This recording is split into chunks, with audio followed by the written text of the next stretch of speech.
वर्णिवेशरमणीयदर्शनं मन्दहासरुचिराननाम्बुजम्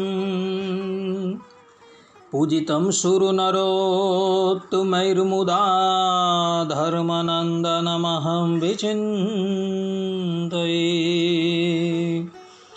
अस्मद्गुरुसमारम्भां नाथयामो न मध्यमाम् लक्ष्मीवल्लभपर्यन्तां वन्दे गुरुपरम्परा वन्दे गुरुपरम्परा। सहजानंद स्वामी महाराजनी जय। श्री नारायण मुनिदेवनी जय। श्री राधा राधा बिहारी लालनी जय। हरिशरणम निखिल हे प्रत्यनी कल्याणी कतान श्वेतर समस्त वस्तु विलक्षण अनंत कोटि ब्रह्मांड नायक श्रीदेवी भूदेवी नीलादेवी श्री राधादेवी थी समलंकृत सर्व अवतारना अवतारी सर्व कारणना कारण परब्रह्म परमात्मा भगवान श्रीहरिनी महती कृपाथी આપણે માનવ જીવનના સર્વોત્કૃષ્ટ લાભ એવા સત્સંગને માટે ઉપસ્થિત થયા છે। ઉપસ્થિત થનારા બધા જ ભગવત ભક્તોના હૃદયની અંદર અપરોક્ષ રૂપે બિરાજમાન એવા ભગવાન શ્રીહરિને હું સાષ્ટાંગ દંડવત પ્રણામ કરી આજની આ દસમ સ્કંદની કથાનો આરંભ કરું છું। ભક્તો, ગયા વખતની દસમ સ્કંદની કથાની અંદર આપણે કલિયા નાગ સંબંધી જે કથા છે તેની વાત કરતા હતા। એની અંદર આપણે બધાએ કલિયા નાગનું પૂર્વજન્મનો વૃત્તાંત એ યમુનાના ધરાની અંદર કેવી રીતે આવે છે એ બધી જ વાત શ્રવણ કરી। હવે આજે પુનઃ આપણે એ જ કથાને આગળ વધારીએ છીએ। ભગવાન શ્રી કૃષ્ણએ જોયું કે યમુનાના ધરાની અંદર કલિય નાગ જે છે એનાથી યમુનાનું જલ અતિશય દૂષિત થઈ ગયું છે।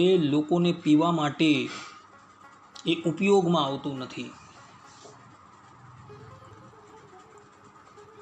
એટલે ભગવાન શ્રી કૃષ્ણએ આ યમુનાનું જલ જે છે એ શુદ્ધ કરવાનો વિચાર કર્યો। યમુના નદી એ ભક્તિ રૂપા છે અને ભક્તિની અંદર પંચ વિષય રૂપી વિષ જે છે એ યોગ્ય ન કહેવાય। એટલે ભગવાન શ્રી કૃષ્ણએ યમુના રૂપી ભક્તિને શુદ્ધ કરવાનો વિચાર કરેલો છે। કારણ કે જ્યાં લગીન મનુષ્યના અંતઃકરણની અંદર વિષરૂપી વિષય હોય ત્યાં લગીન એ વિષયો એને ભગવદ માર્ગની અંદર અગ્રેસર ક્યારેય પણ થવા ન દે। એક દિવસની વાત છે, ભગવાન શ્રી કૃષ્ણ આજે બળદેવજીને મૂકીને જ એકાકી પોતાના મિત્રોને લઈને વાછરડા ચરાવવા માટે અર્થાત કે ગાયો ચરાવવા માટે યમુના પુલિન પર આવેલા હતા। અને એ વખતે ભગવાન શ્રી કૃષ્ણ અને ગોપ બાળકો ગેડી દડાની રમત જે છે એ રમતા હતા। તે સમયે ભગવાન શ્રી કૃષ્ણએ જાણી જોઈને જે દડો હતો એ યમુનાના ધરાની અંદર ફેંકી દીધો. હવે આ દડો જે છે એ શ્રીદામા નામના ગોપનો હતો. એટલે એ તો જીદ કરીને બેઠો કે કન્હાઈ, તું મને કોઈ બી હિસાબે મારી ગેંદ લાવીને આપ. ભગવાન શ્રી કૃષ્ણને તો જોઈતું જ હતું અને વૈદે કીધું એમ એવો આ ગેડી દડો લેવા માટે યમુનાના ધરાની અંદર કૂદે છે. પરંતુ કૂદવા માટે સર્વપ્રથમ ભગવાન શ્રી કૃષ્ણ યમુનાના પુલિનની ઉપર જે કદમનું વૃક્ષ હતું એના પર ચડે છે અને પછી એ યમુનાના ધરાની અંદર કૂદે છે.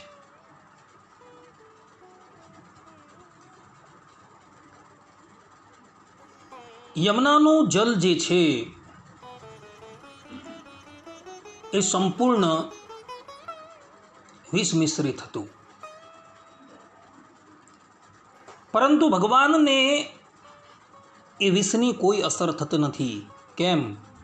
કારણ કે વિષની અસર તો પ્રાકૃત મૂર્તિ અર્થાત કે જેનું શરીર પંચભૂતથી બનેલું હોય તેને થાય.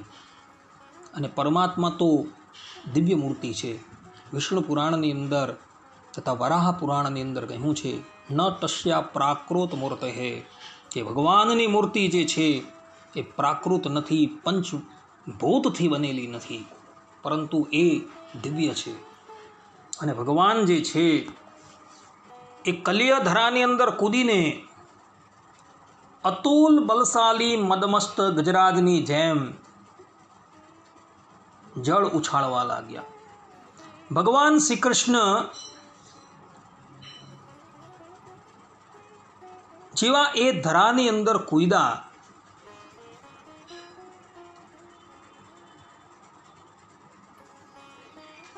એટલે કલિયનાગને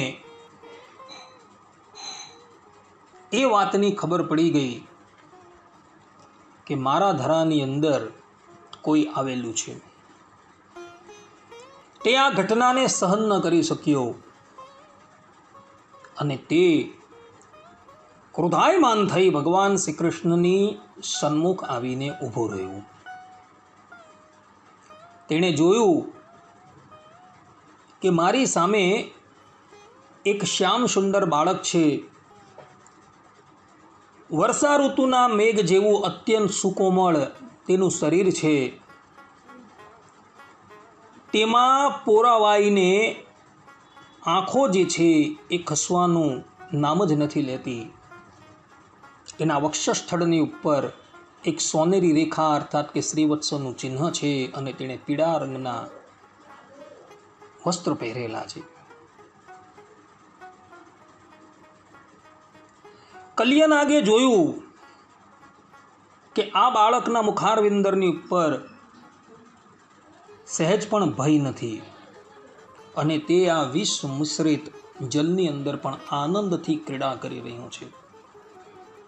એટલે એનો ક્રોધ જે છે એ અત્યંત વૃદ્ધિ પામ્યો અને એણે શ્રી કૃષ્ણ ભગવાનના મર્મ સ્થાનોની અંદર દંશ માર્યું. હરિવંશની અંદર પણ આ કલિયનાગની કથા જે છે આવે છે. તેની અંદર તો એવું લખેલું છે કે કલિયનાગે એકાકી જ ભગવાનને દંશ માર્યો એવું નથી, પરંતુ સાથે એના અનુચરો, એની પત્નીઓ, એ બધા પણ ત્યાં આવેલા હતા અને ભગવાન શ્રી કૃષ્ણના શરીરની અંદર એ બધા જ જે છે એ દંશ મારે છે. પરંતુ એ દંશ મારવાથી ભગવાન શ્રી કૃષ્ણને તો કંઈ થતું નથી. એટલે કલિયનાગે ભગવાન શ્રી કૃષ્ણના સંપૂર્ણ શરીરની ઉપર ભરડો દઈ દીધો અને એને લઈને ભગવાન શ્રી કૃષ્ણ અચેત થઈ ગયા. આ અચેત થવું એ પણ કેવલ ને કેવલ એક ક્રીડા છે. આ પ્રમાણે કલિય નાગ દ્વારા ભગવાનને અચેત કરાવી દીધા. એટલે કિનારા પર રહેલા બધા જ બાળકો જે છે એ રડવા લાગ્યા. આ તરફ વ્રજની અંદર, પૃથ્વીની અંદર, આકાશમાં મોટા મોટા ઉત્પાત થવા લાગ્યા. પુરુષોના ડાબા અંગ જે છે એ ફરકવા લાગ્યા, સ્ત્રીઓના જમણા અંગો જે છે એ ફરકવા લાગ્યા. એટલે બધાને એ વાતની ખબર પડી ગઈ કે નિશ્ચિંતપણે કંઈક અશુભ ઘટના બનેલી છે. નંદ બાવા લોકોએ એ બધા અશુભો જે છે એ નિહાળ્યા અને પછી કેટલાક બાળકો દ્વારા એમને ખબર પડી કે મારો લાલો જે છે એ કલિય નાગના ધરાની અંદર પ્રવેશેલો છે અને અત્યારે કલિય નાગના શકંજામાં આવી ગયો છે. એ લોકો બધા દોડતા દોડતા દોડતા ત્યાં આવ્યા. માતા યશોદા પણ દોડતા દોડતા આવે છે. ગોપીઓ પણ ત્યાં આવીને ઉપસ્થિત થઈ જાય છે. માતા યશોદા તો પોતાના લાલાને કલિય નાગના ભરદાની અંદર બંધાયેલા જોઈને એ જ વિષ મિશ્રિત જલની અંદર પડવા માટે તૈયાર થઈ ગયા. પરંતુ બળદેવજીએ એમને અટકાવ્યા. બધા જ લોકો કિનારા પર ઊભા ઊભા ચોધાર આંસુ જે છે એ વહાવી રહ્યા છે.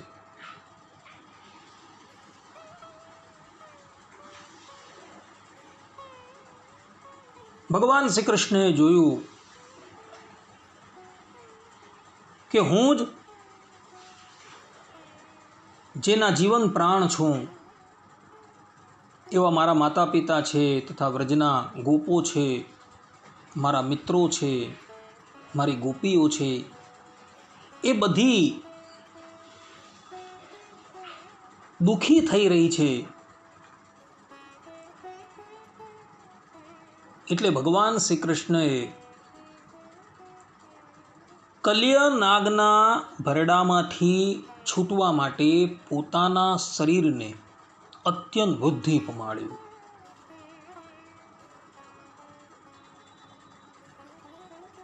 અને શરીર અત્યંત વૃદ્ધિ પમાડ્યું એટલે કલિય નાગના બધા અવયવો જે છે એ ઢીલા પડી ગયા અને ભગવાન શ્રી કૃષ્ણ એના ભરડામાંથી છૂટી ગયા. તે પછી કલિય નાગ ક્રોધમાં રાતો પીળો થઈ ગયો અને ફણાઓ ઊંચી કરી ફૂપાળા મારવા લાગ્યું અને ભગવાન શ્રી કૃષ્ણને દંશ દેવા માટે તેમની સામું ટગર ટગર જોવા લાગ્યું. તે સમયે તેના બે નાસિકાના છિદ્રો, બે નેત્રો અને એક મુખ એમ 5 છિદ્રોમાંથી એ વિષ કાઢવા લાગ્યું. તેની આંખો સ્થિર હતી અને એટલી લાલ લાલ થઈ ગઈ હતી કે જાણે ટપાવેલી કઢાઈ ન હોય એવી એ દેખાતી હતી અને મુખમાંથી તે આગની જ્વાળાઓ ઓકી રહ્યું હતું. તે સમયે કલિય નાગ પોતાની ચિરાયેલી જીભથી લપકારા લેતો પોતાના હોઠોને ચાટતો હતો અને પોતાની વિકરાળ આંખોથી એ વિષ જ્વાળાને ઓકતો હતો.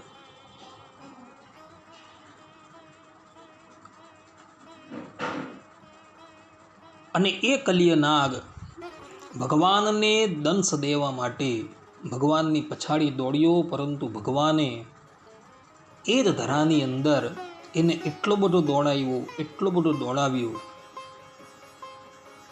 કે જેને લઈને કલિય નાગનું શરીર જે છે એ અત્યંત શ્રમિત થઈ ગયું, એનું બળ જે છે એ પણ ક્ષીણ થઈ ગયું.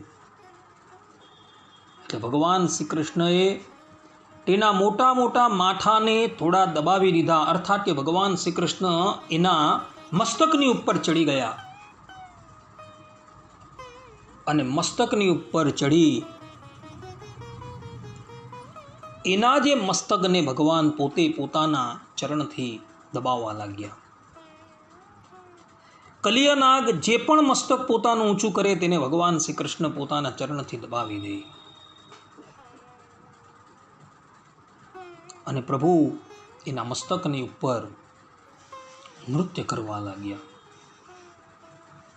ભગવાનના પ્રિય ભક્તો, ગંધર્વો, સિદ્ધો, દેવતાઓ, ચારણો અને દેવાંગનાઓએ જોયું કે ભગવાન અત્યારે નૃત્ય કરી રહ્યા છે, ત્યારે તેઓ બહુ જ પ્રેમથી મૃદંગ છે, ઢોલ છે, નગારા છે વગેરે વાજિંત્રો પણ વગાડવા લાગ્યા. કલિય નાગના 100 મસ્તક હતા. કલિય નાગ જે પણ મસ્તકને નમાવતો ન હતો, ભગવાન શ્રી કૃષ્ણ પોતાના ચરણના પ્રહારથી એનું એ મસ્તક જે છે તે ઝુકાવી દેતા હતા. આ પ્રમાણે ભગવાન શ્રી કૃષ્ણએ કલિય નાગના મસ્તકની ઉપર અદ્ભુત નૃત્ય કર્યું. ભગવાન શંકર પણ તે વખતે આ નૃત્યને જુએ છે અને એ પણ લજ્જા પામી જાય છે, કારણ કે જગતની અંદર ભગવાન શંકરનો તાંડવ નૃત્ય જે છે એ સર્વોત્તમ મનાય છે. પરંતુ ભગવાન શ્રી કૃષ્ણને ભુજંગરાજના મસ્તકની ઉપર આ પ્રમાણે નૃત્ય કરતા જોઈને ભગવાન શંકર પણ લજ્જા પામી ગયા છે.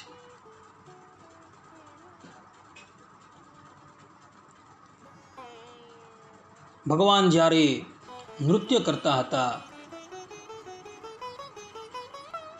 ત્યારે એ જે ચરણથી કલિય નાગનું મસ્તક દબાવતા હતા અને એને લઈને કલિય નાગના મસ્તકમાંથી લોહીના ફુવારા છૂટતા હતા અને એને લઈને શ્રી કૃષ્ણ ભગવાનના ચરણો જે છે એ ચરણો પર લોહીના બિંદુ જે છે એ પડતા હતા. તેનાથી એવું લાગતું હતું કે જાણે ગંધર્વ વગેરે દેવતાઓ દ્વારા લાલ પુષ્પોથી ભગવાન શ્રી કૃષ્ણની પૂજા કરાય. ભગવાન શ્રી કૃષ્ણના આ અદ્ભુત નૃત્યથી કલિય નાગની ફણાઓ જે છે એ છિન્ન ભિન્ન થઈ ગઈ છે.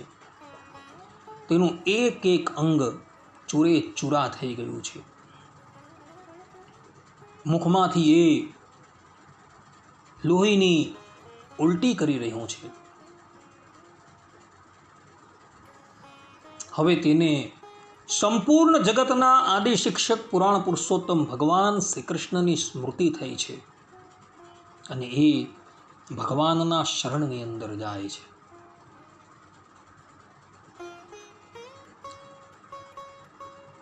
આ પ્રમાણે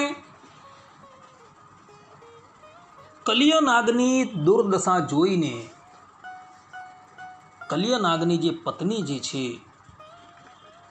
એ બધી ભગવાન શ્રી કૃષ્ણની સ્તુતિ કરે છે.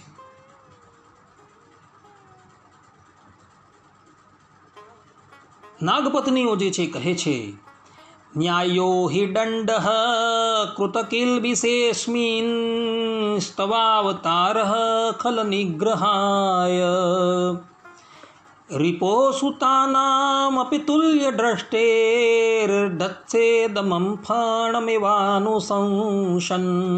અર્થાત નાગપત્નીઓ કહે છે કે પ્રભુ, આપણો આ અવતાર જ દુષ્ટોને દંડ આપવા માટે થયો છે, તેથી આ અપરાધીને દંડ આપવો એ બધી જ રીતે યોગ્ય છે. પરંતુ આપની દ્રષ્ટિમાં શત્રુ અને પુત્રોનો કોઈ ભેદભાવ નથી, તેથી આપ જે કોઈને દંડ આપો છો તે તેના પાપનું પ્રાયશ્ચિત કરાવવા અને તેનું પરમ કલ્યાણ કરાવવા માટે જ આપો છો. કહેવાનું તાત્પર્ય એ છે, શાસ્ત્રોની અંદર વિધાન છે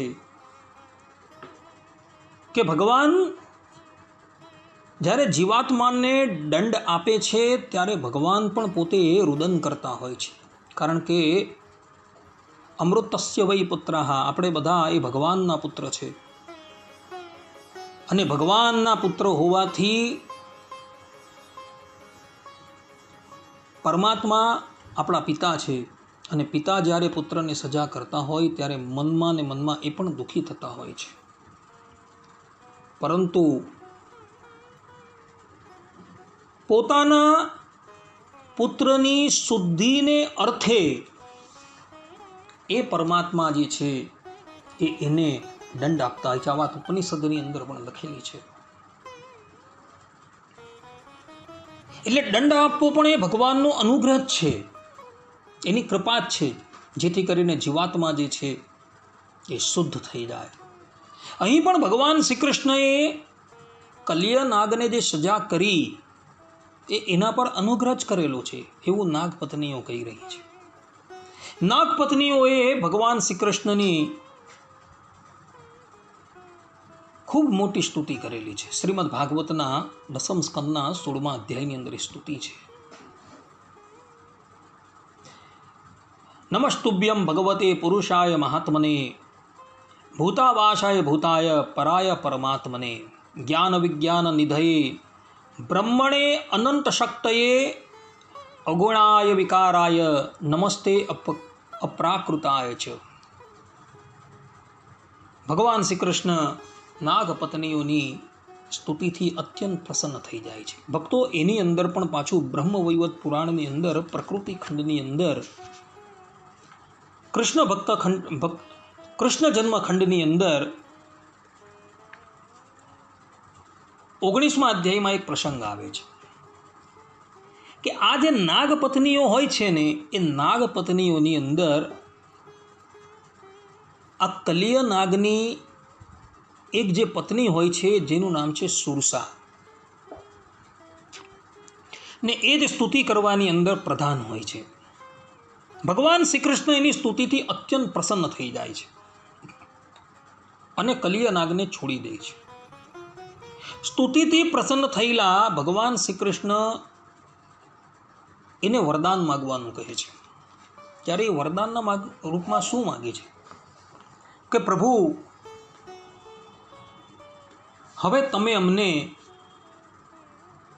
આ કલિય નાગથી મુક્ત કરો,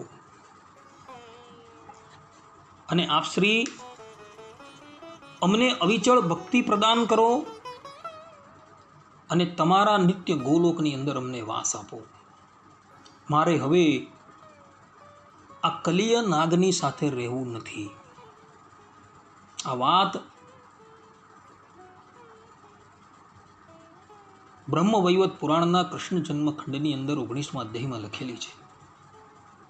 કારણ કે પછી ભગવાન શ્રી કૃષ્ણ કલિય નાગને આજ્ઞા કરે છે કે હવે તું આ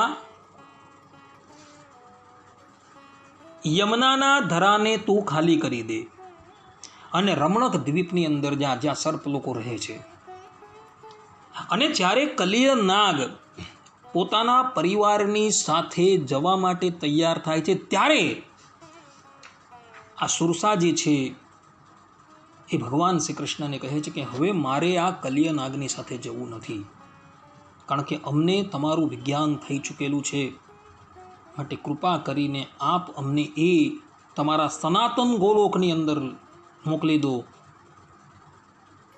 કે જ્યાં ગયેલો વ્યક્તિ આ સંસારની અંદર પુનઃ ક્યારે આવતો નથી. અને ભગવાન શ્રી કૃષ્ણ એની પ્રાર્થના જે છે એ પ્રાર્થના સ્વીકારે છે અને એને સદેહે ભગવાન પોતાનું ધામ આપે છે. આ તરફ કલિય નાગ જે છે, જેના બધા જ અવયવો જે છે એ ક્ષીણ થઈ ગયા છે, એનું બલ સમાપ્ત થઈ ગયું છે. એની અંદર જે વિષ હતું એ વિષયરૂપી વિષ પણ સમાપ્ત થઈ ગયું છે. એવો કલિય નાગ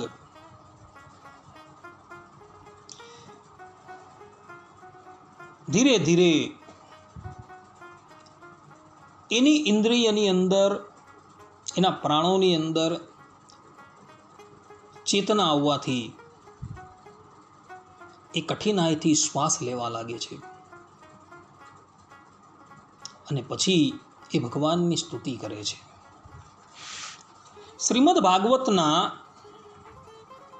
10મ સ્કંદના 16મા અધ્યાયના 55મા શ્લોકની અંદર ભગવાન વેદવ્યાસજી પોતે કહે છે, પ્રતિલબ્ધે ઇન્દ્રિય પ્રાણ કાલિય શનકૈર હરિમ કૃચ્છાત સમુચ્છ્વસન દીન કૃષ્ણમ પ્રાહ કૃતાંજલિ.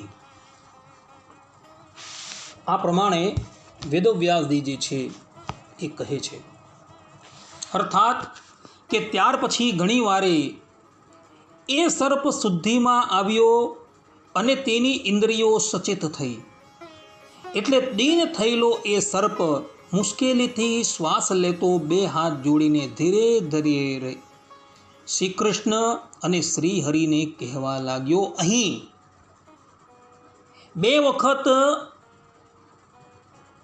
નામનો પ્રયોગ કરેલો છે ભગવાન વેદવ્યાસજીએ. પહેલા ચરણની અંદર હરિ શબ્દનો પ્રયોગ છે અને પછી કૃષ્ણ શબ્દનો પ્રયોગ છે.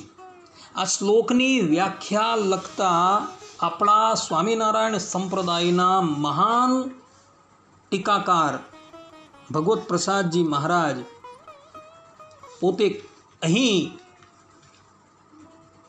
એવું કહી રહ્યા છે કે કલિય નાગે પોતાની સામે ઉપસ્થિત રહેલા ભગવાન શ્રી કૃષ્ણની સ્તુતિ તો કરી જ, અર્થાત કે સ્તુતિ કરવા તૈયાર થયો, પરંતુ ભવિષ્યની અંદર જે હરિ અવતાર થવાનો છે, અર્થાત કે હરિકૃષ્ણ અવતાર થવાનો છે, તેની પણ કલિયનાગ સ્તુતિ કરે છે.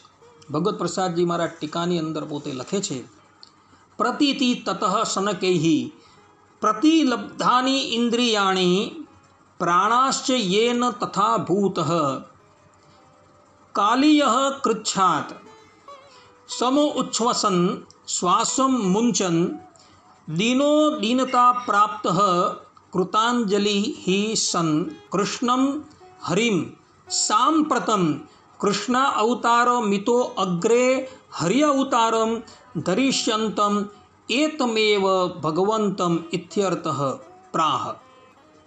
અર્થાત કે ત્યાર પછી ઘણી વારે કલિય નાગની ઇન્દ્રિયો અને પ્રાણમાં થોડી થોડી ચેતના આવી. તે સર્પ બહુ જ કઠિનાઈથી શ્વાસ લેવા લાગ્યો અને થોડી વાર પછી અત્યંત નમ્ર ભાવથી 2 હાથ જોડીને શ્રી કૃષ્ણ અને શ્રી હરિને કહેવા લાગ્યું. અર્થાત હમણાં જે કૃષ્ણ અવતાર અને ભવિષ્યમાં થનારા શ્રી હરિ અવતાર એટલે કે સ્વામિનારાયણ અવતાર જે છે એ ધારણ કરનારા ભગવાનને એ કહેવા લાગ્યું. કારણ કે અહીં કૃષ્ણ શબ્દનો પણ પ્રયોગ થયો છે અને હરિ શબ્દનો પણ પ્રયોગ થયો છે. એટલે એક જ શ્લોકની અંદર કૃષ્ણ શબ્દ અને હરિ શબ્દનો પ્રયોગ થયો હોવાથી ભગવત પ્રસાદજી મહારાજ પોતે એવું કહી રહ્યા છે કે અહીં કૃષ્ણ અવતારની પણ સ્તુતિ છે અને હવે ઘોર કલિકાલની અંદર જે હરિકૃષ્ણ અવતાર થવાનો છે, અર્થાત કે સ્વામિનારાયણ અવતાર થવાનો છે, તેની પણ સ્તુતિ છે. કોઈને એમ સંશય થાય કે ભાઈ આ હરિકૃષ્ણ અવતાર અર્થાત કે સ્વામિનારાયણ અવતાર થવાનો છે, ભગવાન સ્વામિનારાયણનું જ એક નામ હરિકૃષ્ણ છે, નારાયણ મુનિ છે, સહજાનંદ સ્વામી છે, વગેરે એમનું નામ છે. એ અવતાર થવાનો છે એ વાત બીજા કયા પુરાણોની અંદર લખેલી છે? અહીં તો ગુઢાર્થની અંદર લખેલું છે, પરંતુ સ્પષ્ટ અર્થ કઈ જગ્યાએ લખેલો છે? તો એ લોકોને કહેવાનું કે સ્કંદ પુરાણની અંદર વૈષ્ણવ ખંડ આવેલું છે, અને વૈષ્ણવ ખંડની અંદર વાસુદેવ મહાત્મય આવેલું છે. વૈષ્ણવ ખંડની અંદર આવેલા વાસુદેવ મહાત્મયની અંદર 18મા અધ્યાયમાં 42, 43 અને 44માં શ્લોકની અંદર મયા કૃષ્ણેન નહિતા, આ શ્લોક દ્વારા અનંતકોટી બ્રહ્માંડના અધિપતિ ગોલોક ધામની અંદર નિવાસ કરતા ભગવાન શ્રી કૃષ્ણએ બ્રહ્માજીને પોતાના ભવિષ્યની અંદર જે અવતારો થવાના છે એ બધાની જ વાત કરેલી છે. એ વખતે ભગવાનના કોઈ પણ અવતાર થયા ન હતા, અને તે વખતે ભગવાન શ્રી કૃષ્ણ ભવિષ્યની અંદર જે અવતાર ધારણ કરીને ધરાતલની ઉપર પ્રગટ થવાના છે, બધી વાત એમણે બ્રહ્માજીને કહેલી હતી, ને એની અંદર સ્પષ્ટ રૂપે લખેલું છે કે ગોલ કલિકાલની પુષ્કળ પ્રવૃત્તિની અંદર હું જ ગોલોકધામનો અધિપતિ નરનારાયણ દેવનું નિમિત્ત બનાવીને નારાયણ મુનિ નામ ધારણ કરીને ધરાતલની ઉપર એકાંતિક ધર્મની સ્થાપના કરવા માટે પ્રગટ થઈશ. જે લોકોને સંશય હોય તેમણે આ વાસુદેવ મહાત્મય જે છે એ જોઈ લેવું. આ વાસુદેવ મહાત્મયની પ્રત ચોખંબામાંથી પણ બહાર, એટલે કે કાશીમાં આવેલ ચોખંબા પુસ્તકાલયમાંથી પણ પ્રકાશિત થયેલી છે.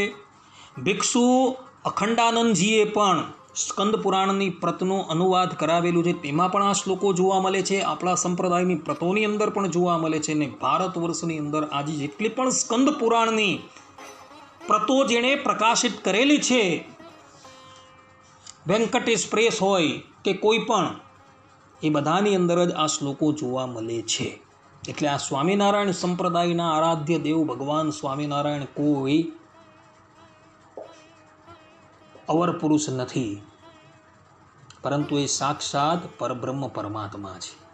જે લોકોએ માનવું હોય તો એ ઠીક છે, ન માને તો એની ઈચ્છા છે.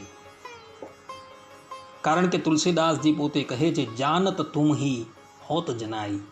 એ ભગવાનની ઈચ્છા હોય તો જ ભગવાન પોતાને જણાવે, અન્યથા યદુવંશની અંદર રહેલા 56 કરોડ યાદવો અને 16,100 રાણીઓ એ ભગવાનને કેવલ ને કેવલ એક શ્રેષ્ઠ પુરુષ જ જાણતા હતા. અષ્ટપત્રાણી છે તે, માતા યશોદાજી, રોહિણીજી, અક્રૂરજી, ઉદ્ધવજી, એવા કેટલાક લોકોને જ જે યદુવંશની અંદર હતા તે લોકોને ભગવાન શ્રી કૃષ્ણનો નિશ્ચય હતો. બાકીના કોઈને એ ભગવાનપણાનો નિશ્ચય હતો જ નહીં. આ વાત શ્રીમદ ભાગવતની અંદર તૃતીય સ્કંધની અંદર વિદુરજી અને ઉદ્ધવજીના સંવાદની અંદર લખેલી છે. એટલે ભગવાન જે છે એ જેના પર કૃપા કરે ને એ જ એને ઓળખી શકે છે, બીજા કોઈ એને ઓળખી શકતા નથી. કલ્યનાગ ધીરે ધીરે ચેતનાની અંદર આવે છે અને એ ભગવાન શ્રી કૃષ્ણની સ્તુતિ કરે છે. કલ્યનાગ કહે છે, વયમ ખલાહા સહોત્પત્યા તામસા દીર્ઘમન્વય સ્વભાવો દુસ્ત્યજો નાથ લોકાનામ યદસદ્ગ્રહ. અર્થાત કે હે નાથ, અમે જન્મથી જ દુષ્ટ, તમોગુણી અને પોતાના સ્વભાવને આધીન બનીને પ્રતિશોધની ભાવનાવાળા ક્રોધી જીવો છીએ. જીવો માટે પોતાનો સ્વભાવ છોડવો બહુ કઠણ છે. આને કારણે સંસારના લોકો અનેક પ્રકારના દુરાગ્રહમાં ફસાઈ જાય છે. કલ્યનાગ કહે છે કે ભવાન હિ કારણમ તત્ર સર્વજ્ઞો જગદીશ્વર અનુગ્રહમ નિગ્રહમ વા મન્યસે તદ વિધેહિનઃ. આપ સર્વજ્ઞ અને સંપૂર્ણ જગતના સ્વામી છો. આપ જ અમારા સ્વભાવ અને માયાના કારણ છો. હવે આપ આપની ઈચ્છાથી જેમ ઉચિત સમજો તો કૃપા કરો અથવા દંડ આપો. ભગવાનની ઉપર જ એણે આક્ષેપ કર્યો કે અમારો જે આ સ્વભાવ જે છે, અમારો ક્રોધી સ્વભાવ છે, અમારો તામસ સ્વભાવ છે, એની અંદર કારણ કોણ છો? તો તમે જ છો. કારણ કે અમારા કર્મ એવા હતા, એટલે જ માટે તમે અમને આ યોનિની અંદર જન્મ આપેલો છે. હવે આપ અમારા પર અનુગ્રહ કરો કા અમને સજા આપો. ભગવાન શ્રી કૃષ્ણ કહે છે કે હે સર્પ, હવે અમે જે તને કહીએ છીએ તેટલું સાંભળ. તારે હવે અહીં રહેવું જોઈએ નહીં. તું પોતાના જાતિભાઈ, પુત્રો અને સ્ત્રીઓ સાથે તુરત જ અહીંથી સમુદ્રમાં ચાલ્યો જા. હવે ગાયો અને મનુષ્યો યમુના જળનો ઉપયોગ કરશે. મેં તને આજ્ઞા કરી તેને જે કોઈ મનુષ્ય પ્રાતઃકાળે અને સાયંકાળે સંભાળશે કે વાંચશે તેને સર્પોથી ક્યારેય પણ ભય ન રહેશે. મેં આ કલિયના ધરાની અંદર જે ક્રીડા કરી છે તેની જે મનુષ્ય આ ધરામાં સ્નાન કરીને જળથી પિતૃઓ અને દેવતાઓનું તર્પણ કરશે અને ઉપવાસ કરી મારું સ્મરણ કરશે અને મારી પૂજા કરશે તો તે બધા પાપોથી મુક્ત થઈ જશે. હું જાણું છું કે તું ગરુડના ભયથી રમણક દ્વીપ છોડીને આ ધરાની અંદર આવીને રહેલો છે. તારું શરીર મારા ચરણ ચિહ્નોથી અંકિત થઈ ગયેલું હોવાથી હવે ગરુડ તને ક્યારેય પણ ભક્ષણ કરશે નહીં. સુખદેવજી મહારાજ કહે છે, ભગવાન શ્રી કૃષ્ણની એક એક લીલા અદ્ભુત છે. તેમની આજ્ઞા દઈને કલિયનાગ પોતાના સંપૂર્ણ પરિવાર સાથે ભગવાનની પૂજા કરે છે અને પછી ત્યાંથી એ રમણક દ્વીપની અંદર જતું રહે છે. તે પછી ભગવાન શ્રી કૃષ્ણ યમુનાના ધરામાંથી બહાર આવે છે. યમુનાના ધરામાંથી બહાર આવે છે એટલે માતા યશોદા પોતાના લાલાને ગોદમાં બેસાડી દે છે. એના બધા જ અંગોને વાત્સલ્ય કરે છે. એ દિવસે રાત્રિ ઘણી થઈ ગઈ હોવાથી બધા જ લોકો જે છે એ યમુનાના કિનારે જ સૂઈ જાય છે. બધા જ વ્રજવાસીઓ યમુનાના કિનારે ગાઢ નિદ્રાની અંદર સૂતેલા હતા. એવા જ સમયની અંદર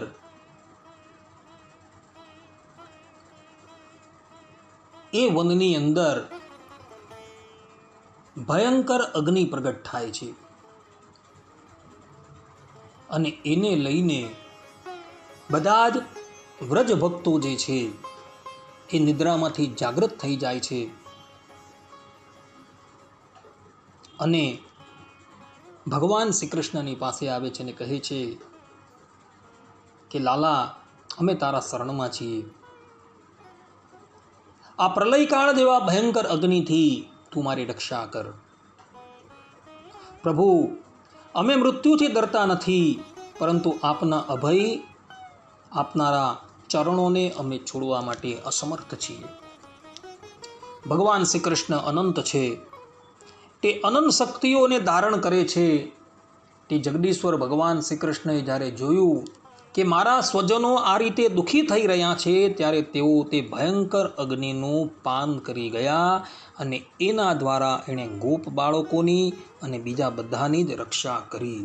કારણ કે શાસ્ત્રોની અંદર સ્પષ્ટ રૂપે કહ્યું છે, મુખાદ અગ્નિ અજાયત, કે ભગવાનના મુખ કમળમાંથી અગ્નિ પ્રગટ થયો છે અને એ જ અગ્નિ ભગવાને પોતાના મુખની અંદર સમાવી દીધો છે. આ લીલા દ્વારા ભગવાન શ્રી કૃષ્ણ એવું બતાવે છે કે હું બધાની બળતરા દૂર કરવા માટે અવતર્યો છું. તેથી આ અગ્નિ શાંત કરવો એ પણ મારું કર્તવ્ય છે. એમ વિચારી ભગવાન શ્રી કૃષ્ણ જે છે એ સંપૂર્ણ અગ્નિ પોતાની મુખની અંદર સમાવી લે છે અને એના દ્વારા એ વ્રજના બધા જ લોકોની રક્ષા કરે છે. આ પ્રમાણે અહીં શ્રીમદ ભાગવતની અંદર દસમ સ્કંદના 17મા અધ્યાયની સમાપ્તિ થાય છે. હવે પછી આપણે 18મા અધ્યાયની અંદર પ્રલંબાસુરના ઉદ્ધારની કથા જે છે શ્રવણ કરશું અને સાથે સાથે પુનઃ ભગવાને ગાયો અને ગોવાળોને દાવાનળથી બચાવ્યા એની કથા પણ આપણે શ્રવણ કરશું. ત્યાં લગીન બધા જ ભગવત ભક્તોને હિતપૂર્વક જય સ્વામિનારાયણ. સર્વે સંતો નિરામયઃ, સર્વે સુખીનો ભવંતુ, સર્વે ભદ્રાણી પશ્યંતુ, મા કશ્ચિત દુઃખ ભાગ ભવેત. અસ્તુ. જય સ્વામિનારાયણ.